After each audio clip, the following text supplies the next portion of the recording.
안녕하세요. 편안백세입니다. 지난달 72세 김 씨는 새벽에 갑자기 머리가 깨질 듯 아팠습니다. 하지만 잠깐 아픈 걸 뭘 그러나 하며 참았죠. 3시간 후 의식을 잃고 응급실에 실려갔지만 이미 늦었습니다. 의사는 말했습니다. 1시간만 일찍 오셨어도. 여러분, 이런 일이 남의 얘기라고 생각하시나요? 절대 그렇지 않습니다. 응급실에 늦게 온 환자 10명 중 7명이 똑같은 말을 합니다. 설마 이 정도로 큰 병일 줄 몰랐다고요? 나이가 들면서 여기저기 아픈 게 당연하다고 생각하시죠? 어깨도 아프고 무릎도 시리고 가끔 머리도 아프고. 그래서 대부분 나이 탓이겠지, 조금 쉬면 괜찮아질 거야 하고 넘기십니다. 하지만 어떤 증상들은 절대로 그냥 넘기면 안 됩니다. 응급의학과 의사들이 입을 모아 말하는 5가지 증상이 있어요. 이것만큼은 무조건 병원으로 와야 한다고 말이죠. 왜 그럴까요? 바로 시간이 생명을 가르기 때문입니다. 단 몇 시간만 늦어도 평생 되돌릴 수 없는 일이 벌어질 수 있거든요. 하지만 많은 분들이 이 중요한 신호들을 그냥 지나쳐 버리고 계십니다. 과연 어떤 증상들일까요? 왜 의사들은 이것만큼은 절대 참지 말라고 그렇게 강조하는 걸까요? 그리고 이런 증상이 나타났을 때 어떻게 해야 소중한 생명을 지킬 수 있을까요? 오늘 이 5가지만 정확히 기억해 두시면 여러분과 가족의 생명을 구할 수 있습니다. 인터넷에 떠도는 막연한 정보가 아니라 실제 응급실에서 생사를 가르는 진짜 기준들을 알려드릴까요? 20분이 조금 길게 느껴지실 수도 있지만 평생 써먹을 생명 지키는 지식이니까요. 끝까지 함께 해주세요. 지금부터 시작하겠습니다. 첫 번째로 말씀드릴 증상은 바로 두통입니다. 67세 박 씨는 평소 가끔 머리가 아프면 두통약을 먹고 지냈습니다. 그런데 어느 날 오후 갑자기 머리를 누군가 망치로 내리치는 것 같은 극심한 통증이 찾아왔어요. 지금까지 살면서 느껴본 적 없는 고통이었죠. 하지만 박 씨는 그냥 심한 두통이겠지 하며 집에 있던 두통약을 2알이나 먹었습니다. 1시간이 지나도 통증은 전혀 나아지지 않았어요. 오히려 목 뒤까지 뻣뻣해지고 어지러워졌습니다. 그제야 가족들이 119에 신고했고 병원에서 검사해보니 뇌출혈이었어요. 다행히 큰 후유증 없이 회복됐지만 의사는 말했습니다. 조금만 더 늦었으면 정말 위험했을 겁니다. 여러분, 두통은 누구에게나 흔한 증상이죠. 그런데 언제 병원에 가야 하는지 구분하기가 쉽지 않아요. 평소에 가끔 아픈 머리와 응급실에 가야 하는 두통은 어떻게 다를까요? 일반적인 두통은 서서히 시작돼서 두통약을 먹으면 좀 나아집니다. 일상생활도 어느 정도 할 수 있고요. 하지만 위험한 두통은 완전히 달라요. 마치 번개가 머리를 치는 것처럼 갑자기 극심한 통증이 시작됩니다. 평생 이렇게 아픈 적이 없다고 할 정도로 말이에요. 이런 두통이 나타나면 뇌 안에서 출혈이 일어났거나 혈관이 터졌을 가능성이 높습니다. 목 뒤가 뻣뻣해지거나 토할 것 같고 의식이 점점 흐려진다면 더욱 위험한 신호예요. 이때는 두통약으로 버티려 하지 마세요. 극심한 통증을 가리는 것보다 정확한 진단이 우선이거든요.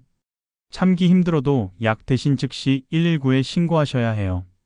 응급차가 올 때까지는 머리를 약간 높여서 눕히고 구토할 경우 고개를 옆으로 돌려 기도가 막히지 않도록 해주세요.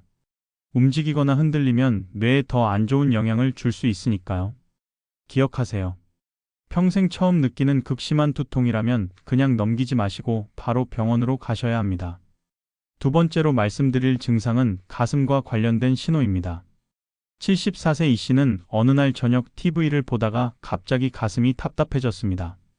마치 누군가 가슴을 꽉 짓누르는 것 같았죠. 처음엔 체했나 보다 하며 소화제를 찾았어요. 그런데 식은땀까지 나면서 숨이 점점 가빠졌습니다. 그냥 스트레스겠지 하고 참으려 했지만 왼쪽 팔까지 저려오더니 어지러워졌어요. 그제야 가족이 119에 신고했고 병원에서 검사해보니 심근경색 초기였습니다. 의사는 말했습니다. 1시간만 더 늦었으면 큰일 날 뻔했어요. 나이가 들면서 가슴이 두근거리거나 답답한 경험 한 번쯤은 있으시죠? 대부분 나이 먹으니까 그렇지 뭐 하고 넘기시는데 언제 병원에 가야 하는지 구분하는 게 정말 중요해요. 일반적인 가슴 두근거림은 계단을 오르거나 무거운 걸 들 때처럼 힘을 쓸 때 나타나고 잠깐 쉬면 금세 괜찮아집니다. 하지만 위험한 신호는 완전히 달라요. 안정하고 있을 때도 갑자기 가슴을 누르는 듯한 압박감이 찾아옵니다. 마치 코끼리가 가슴 위에 앉아 있는 것 같다고 표현하시는 분들이 많아요. 이때 식은땀이 함께 나고 숨이 차고 어지럽다면 더욱 위험한 상황이에요. 특히 60세 이상 분들 중에 당뇨병이 있으시면 더 주의하셔야 해요. 당뇨 때문에 신경이 둔해져서 가슴 통증을 못 느끼는 경우가 있거든요. 대신 갑자기 숨이 차거나 속이 메스껍고 어지러운 증상만 나타날 수 있어요. 이런 증상이 5분 이상 계속되거나 점점 심해진다면 심장에서 보내는 위험 신호입니다. 심근경색이나 협심증, 부정맥 같은 심장병의 전조 증상일 가능성이 높아요. 심근경색의 골든타임은 단 2시간입니다. 이 시간 안에 막힌 혈관을 뚫어주면 90% 이상 회복이 가능하지만 시간을 놓치면 심장 근육이 죽어버려요. 만약 이런 증상이 나타나면 즉시 119에 신고하세요. 니트로글리세린 같은 심장약을 복용하고 계신다면 혀 밑에 넣고 응급차를 기다리시고요. 억지로 참거나 조금 더 지켜보자 하지 마세요. 가슴에서 보내는 이런 신호는 생명과 직결되니까요.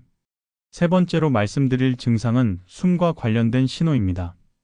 69세 최 씨는 평소 계단을 천천히 올라가면 별 문제가 없었습니다. 그런데 어느 날 아침 집안에서 가만히 앉아 있는데도 갑자기 숨이 턱까지 차오르더니 숨을 쉬기가 힘들어졌어요. 마치 물속에 빠진 것처럼 공기가 부족한 느낌이었죠. 처음엔 감기 기운인가 하고 생각했지만 누워있으면 더 답답해지고 앉아 있어야만 조금 나았습니다. 가족이 119에 신고했고 병원에서 검사해보니 심부전이었어요. 의사는 말했습니다. 조금만 더 늦었으면 호흡부전으로 위험했을 겁니다. 나이가 들면서 계단 오르기가 힘들어지는 건 당연하다고 생각하시죠? 하지만 어떤 호흡곤란은 절대 나이 탓으로 넘기면 안 되는 위험한 신호예요. 일반적인 숨참은 운동을 하거나 계단을 올라갈 때처럼 몸을 움직일 때만 나타나고 잠깐 쉬면 금세 회복됩니다. 하지만 위험한 호흡곤란은 완전히 달라요. 가만히 앉아 있거나 누워 있을 때도 갑자기 숨이 차오릅니다. 특히 누우면 더 심해져서 베개를 높게 베고 자거나 아예 의자에 앉아서 잠을 자야 할 정도가 되면 정말 위험한 상황이에요. 이런 증상은 심장이 제대로 펌프 역할을 못해서 생기는 심부전이나 폐에 염증이 생긴 폐렴, 혈관이 막힌 폐색전증 같은 심각한 병의 신호일 수 있어요. 특히 코로나19 이후로 폐 기능이 약해진 분들은 더욱 주의하셔야 합니다. 60세 이상 분들 중에 당뇨병이나 고혈압이 있으시면 심부전 위험이 높아요. 심장이 오랫동안 무리해서 일하다 보면 결국 지쳐서 펌프 기능을 제대로 못하게 되거든요. 또 한 가지 주의하실 점은 다리나 발목이 붓는 증상과 함께 숨이 차면 더욱 위험하다는 거예요. 심장에서 피를 제대로 펌프질하지 못해서 몸 곳곳에 물이 차고 있다는 신호거든요. 이런 호흡곤란이 나타나면 즉시 119에 신고하세요. 응급차가 올 때까지는 상체를 45도 정도 세워서 앉아 계시고 깊게 숨을 들이마시고 천천히 내쉬는 복식 호흡을 해보세요. 절대로 나이 들어서 그렇겠지 하고 참지 마세요. 호흡은 생명과 직결되는 가장 기본적인 기능이니까요. 네 번째로 말씀드릴 증상은 눈에서 보내는 위험한 신호입니다. 71세 한 씨는 평소 돋보기만 끼면 신문을 잘 읽을 수 있었습니다. 그런데 어느 날 아침 갑자기 왼쪽 눈이 커튼을 친 것처럼 캄캄해지면서 아무것도 보이지 않았어요. 처음엔 잠깐 어두워지는 건가 했는데 몇 분이 지나도 전혀 나아지지 않았습니다. 가족들이 나이 들어서 그런 거 아니야? 하며 하루 정도 기다려보자고 했어요. 하지만 다음날 병원에 갔을 때는 이미 늦었습니다. 망막혈관이 막혀서 그 부분의 시력은 영영 되돌릴 수 없게 되었거든요. 나이가 들면서 눈이 침침해지는 건 자연스러운 일이라고 생각하시죠? 하지만 어떤 시야 장애는 절대 노화로 넘기면 안 되는 응급 상황이에요. 일반적인 시력 저하는 몇 달에서 몇 년에 걸쳐 서서히 진행되고 양쪽 눈이 비슷하게 나빠집니다. 돋보기나 안경으로 어느 정도 교정도 가능하고요. 하지만 위험한 시야 장애는 완전히 달라요. 갑자기 한쪽 눈만 안 보이거나 시야의 일부분이 검은 커튼을 친 것처럼 가려집니다. 마치 누군가 눈앞에 손바닥을 대고 있는 것 같다고 표현하시는 분들이 많아요. 또는 시야 한쪽 끝부터 점점 어두워지면서 좁아지는 경우도 있습니다. 이런 증상은 뇌졸중이나 망막혈관 폐쇄의 대표적인 신호예요. 뇌에서 시각을 담당하는 부분에 문제가 생기거나 눈 안쪽 망막에 피를 공급하는 혈관이 막힌 거거든요. 특히 60세 이상 분들 중에 고혈압이나 당뇨병이 있으시면 더욱 위험해요. 혈관이 오랫동안 손상을 받다 보면 갑자기 막힐 수 있거든요. 또 목이 경동맥이 좁아진 분들도 주의하셔야 해요. 가끔 시야가 흐려지거나 복시가 생기는 것도 뇌졸중의 초기 신호일 수 있어요. 뭔가 이중으로 보인다 글자가 겹쳐 보인다 하시면서 그냥 넘기시는 경우가 많은데 이것도 위험할 수 있습니다. 시력은 한번 잃으면 되돌리기가 정말 어려워요. 망막은 뇌 조직과 같아서 손상되면 재생이 거의 안 되거든요. 그래서 시간이 정말 중요합니다. 이런 시야 장애가 나타나면 즉시 119에 신고하세요. 응급차가 올 때까지는 눈을 비비거나 압박하지 마시고 편안한 자세로 안정을 취하세요. 안경 도수를 바꿔야겠네 하고 넘기지 마세요. 갑작스러운 시야 변화는 뇌와 눈에서 보내는 위험 신호니까요. 마지막 5번째 증상은 뇌졸중의 가장 전형적인 신호입니다. 68세 정 씨는 TV를 보다가 물을 마시려고 컵을 들었는데 갑자기 오른손에 힘이 빠지면서 컵이 떨어졌어요. 처음엔 팔이 저렸나 보다 했는데 일어서려니 오른쪽 다리에도 힘이 없어서 주저앉았습니다. 가족이 괜찮으세요? 하고 물었는데 괜찮아. 말이 어눌해지면서 제대로 발음이 안 되었어요. 그제야 가족들이 깜짝 놀라 119에 신고했고 병원에서 뇌졸중 진단을 받았습니다. 다행히 골든타임 안에 치료받아서 큰 후유증 없이 회복할 수 있었어요. 갑작스럽게 한쪽 몸에 힘이 빠지거나 말이 어눌해지는 증상, 이건 뇌졸중의 가장 대표적인 신호입니다. 뇌에서 움직임과 언어를 담당하는 부분에 문제가 생긴 거거든요. 뇌졸중을 쉽게 알아볼 수 있는 간단한 방법이 있어요. 의료진들이 사용하는 FAST 검사법인데 여러분도 기억해 두시면 정말 유용해요. 먼저 F는 페이스, 얼굴을 의미합니다. 웃어보세요 하고 말씀드렸을 때 한쪽 입꼬리가 처지거나 얼굴이 한쪽으로 돌아가면 위험한 신호예요. A는 암즈, 팔을 뜻합니다. 두 팔을 앞으로 나란히 해보세요 했을 때 한쪽 팔이 아래로 떨어지거나 힘이 없으면 문제가 있는 거예요. S는 스피치, 말하기입니다. 안녕하세요나 간단한 문장을 말해보시라고 했을 때 발음이 불분명하거나 말이 어눌해지면 뇌졸중을 의심해야 해요.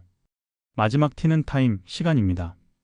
이 세 가지 중 하나라도 이상하면 즉시 119에 신고해야 한다는 뜻이에요.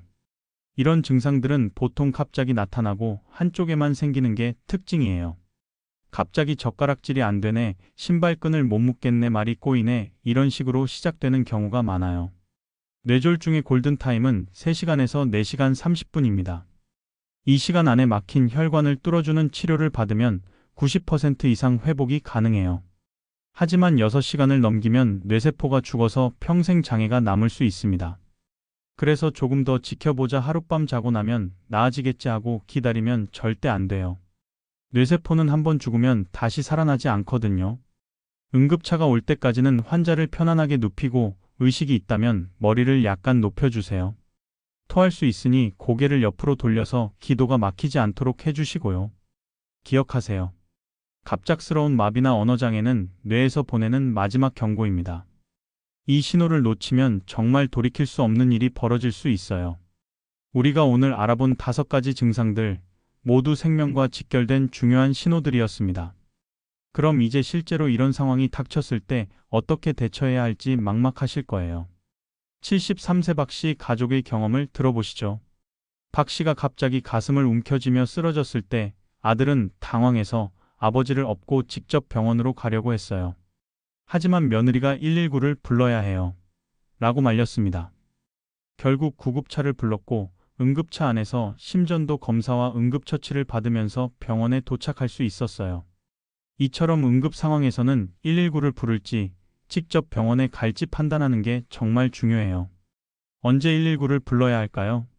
먼저 환자가 의식을 잃었거나 잃을 위험이 있을 때는 무조건 119입니다. 호흡이 불규칙하거나 맥박이 이상할 때도 마찬가지예요. 극심한 통증으로 움직일 수 없거나 출혈이 멈추지 않을 때도 구급차를 불러야 해요. 반면 의식이 명료하고 대화가 가능하며 보호자와 함께 안전하게 이동할 수 있다면 직접 병원에 가셔도 됩니다. 다만 증상이 경미해 보여도 확인이 필요한 경우라면 응급실보다는 외래 진료를 받으시는 게 좋아요. 119를 부르셨다면 구급차가 올 때까지 올바른 응급처치가 필요해요. 가족이 이런 응급 상황에 처했을 때는 어떻게 해야 할까요? 만약 의식을 잃었다면 절대 깨우려고 흔들지 마세요. 대신 턱을 들어 목을 뒤로 젖혀서 기도를 확보해 주시고 토사물이 기도로 들어가지 않도록 옆으로 눕혀주세요. 말을 못하는 상황이라면 예, 아니요로 답할 수 있는 질문을 해보세요. 지금 아프세요? 머리가 아프세요? 이런 식으로 말이에요. 그리고 언제부터 증상이 시작됐는지 시간을 정확히 확인해 두세요. 골든타임을 계산하는데 정말 중요하거든요. 복용하고 계신 약이 있다면 반드시 챙겨서 병원에 함께 가셔야 해요. 의료진이 치료 방향을 정하는데 꼭 필요한 정보니까요. 응급 상황에서는 가족들도 당황하기 마련이에요. 하지만 침착하게 대처하는 것이 환자를 살리는 길입니다.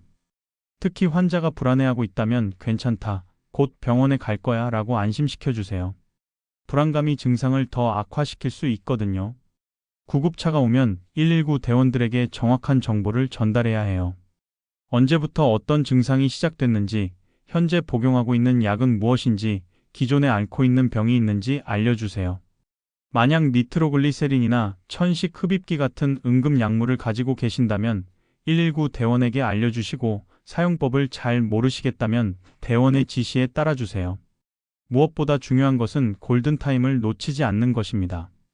조금 더 지켜보자는 생각보다는 확인해보자는 마음가짐이 생명을 구할 수 있어요. 응급 상황은 누구에게나 갑자기 찾아올 수 있습니다. 평소에 가족들과 응급 연락망을 만들어 두시고 응급실 연락처도 휴대폰에 저장해 두세요.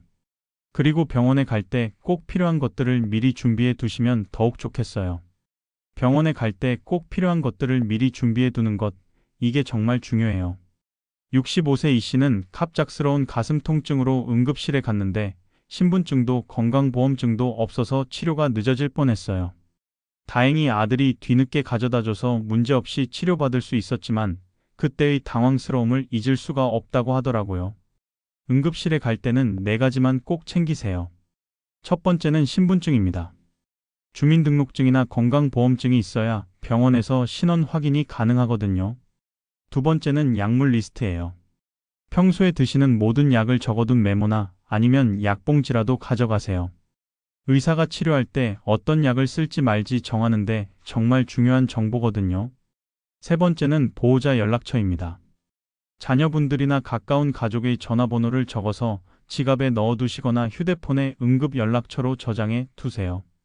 네 번째는 기존 진료 기록이에요. 당뇨병이나 고혈압 같은 만성질환 진단서나 최근에 받은 검사 결과가 있다면 함께 가져가시면 의사가 더 정확한 진단을 내릴 수 있어요. 응급실에서는 의료진과 어떻게 소통해야 할까요? 70세 김 씨는 처음 응급실에 갔을 때 그냥 아파요라고만 말했다가 의사가 정확히 어디가 어떻게 아픈지 몰라서 여러 번 다시 설명해야 했어요. 증상을 설명할 때는 4가지를 정확히 말씀해 주세요. 언제부터 아픈지 시간을 정확히 알려주세요. 1시간 전부터 오늘 아침부터 이런 식으로 말이에요. 아픈 정도는 1점부터 10점까지로 표현해 보세요. 죽을 것 같이 아프면 10점, 살짝 아프면 1점이라고 할 때 몇 점 정도이다 라고 말하시면 됩니다. 어떻게 아픈지도 구체적으로 표현해 주세요. 찌르는 것 같아요, 조이는 것 같아요, 불타는 것 같아요. 이렇게 말하시면 의사가 병을 진단하는데 큰 도움이 돼요. 무엇을 할 때 더 아픈지도 중요해요. 움직일 때 더 아파요, 가만히 있어도 아파요, 숨 쉴 때 더 아파요. 이런 정보들이 진단에 도움이 됩니다.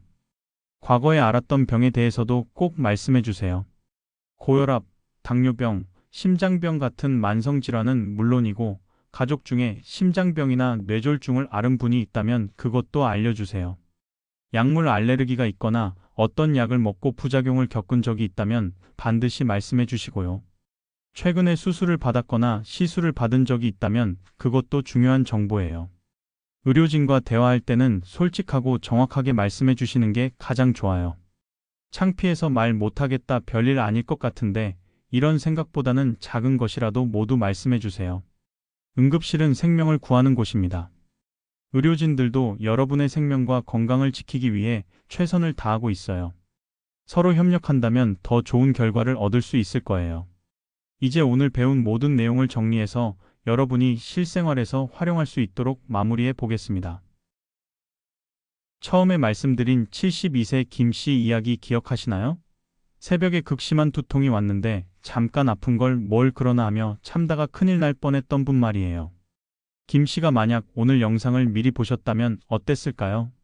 평생 처음 느끼는 극심한 두통이라는 첫 번째 위험 신호를 알아차리고 바로 119에 신고하셨을 거예요. 그랬다면 뇌출혈로 인한 위험한 상황을 피할 수 있었겠죠. 오늘 우리가 함께 알아본 5가지 증상을 다시 한번 정리해 보겠습니다. 첫 번째는 갑작스러운 극심한 두통이었어요. 망치로 머리를 내리치는 듯한 통증이 찾아온다면 뇌출혈을 의심하고 즉시 병원으로 가야 합니다. 두 번째는 가슴 두근거림과 압박감이었습니다. 코끼리가 가슴 위에 앉아있는 것 같은 느낌과 함께 식은땀, 어지럼증이 온다면 심근경색의 신호일 수 있어요.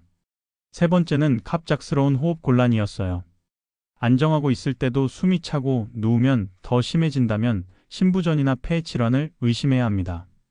네 번째는 시야 장애와 시력 저하였습니다. 한쪽 눈이 커튼을 친 것처럼 안 보이거나 시야 일부가 가려진다면 뇌졸중이나 망막혈관 폐쇄의 신호예요. 다섯 번째는 갑작스러운 마비와 언어장애였습니다. FAST 검사법으로 얼굴, 팔, 말하기를 확인해서 이상이 있다면 즉시 119에 신고해야 해요. 이 5가지 증상들의 공통점이 뭘까요? 바로 골든타임이 있다는 것입니다. 뇌졸중은 3시간에서 4시간 30분, 심근경색은 2시간 안에 치료받으면 90% 이상 회복이 가능해요. 하지만 이 시간을 놓치면 평생 후유증이 남거나 생명을 잃을 수도 있습니다. 그래서 조금 더 지켜보자보다는 확인해보자는 마음가짐이 중요해요. 나이 탓으로 돌리지 마시고 몸에서 보내는 신호에 귀 기울여 주세요. 지금 당장 실천할 수 있는 일들이 있어요. 휴대폰에 응급실 연락처를 저장해 보세요. 가족들과 응급 상황 시 연락 순서도 정해 두시고요. 복용하고 계신 약물 리스트를 작성해서 지갑에 넣어 두세요. 고혈압약, 당뇨약, 심장약 등 모든 약의 이름과 용량을 적어 두시면 응급 상황에서 의료진에게 큰 도움이 될 거예요. 만성질환이 있으시다면 진단서나 처방전 사본도 준비해 두세요. 무엇보다 중요한 것은 정기 건강검진입니다. 1년에 한 번은 종합검진을 받으시고 6개월마다 혈압과 혈당은 꼭 체크해 보세요. 예방이 최고의 치료라는 말, 정말 맞는 말이에요. 마음의 준비도 필요해요. 자녀들에게 미안해서 병원 가기를 주저하지 마세요. 건강이 가장 소중한 거잖아요. 가족들도 여러분이 건강하기를 바라실 거예요. 괜찮아지겠지 보다는 확인해 보자는 용기를 가져보세요. 조기 발견하면 90% 이상 치료 가능한 시대입니다. 포기하지 마시고 적극적으로 건강을 지켜나가세요. 오늘 영상이 여러분과 사랑하는 가족들의 생명을 지키는 데 도움이 되었으면 좋겠어요. 주변 분들께도 꼭 공유해 주시고 함께 건강한 삶을 만들어 가봐요. 영상이 도움이 되셨다면 구독과 좋아요, 알림 설정 눌러주시면 더 많은 건강 정보로 찾아뵐 수 있을 것 같습니다. 건강하고 행복한 하루 보내세요. 감사합니다.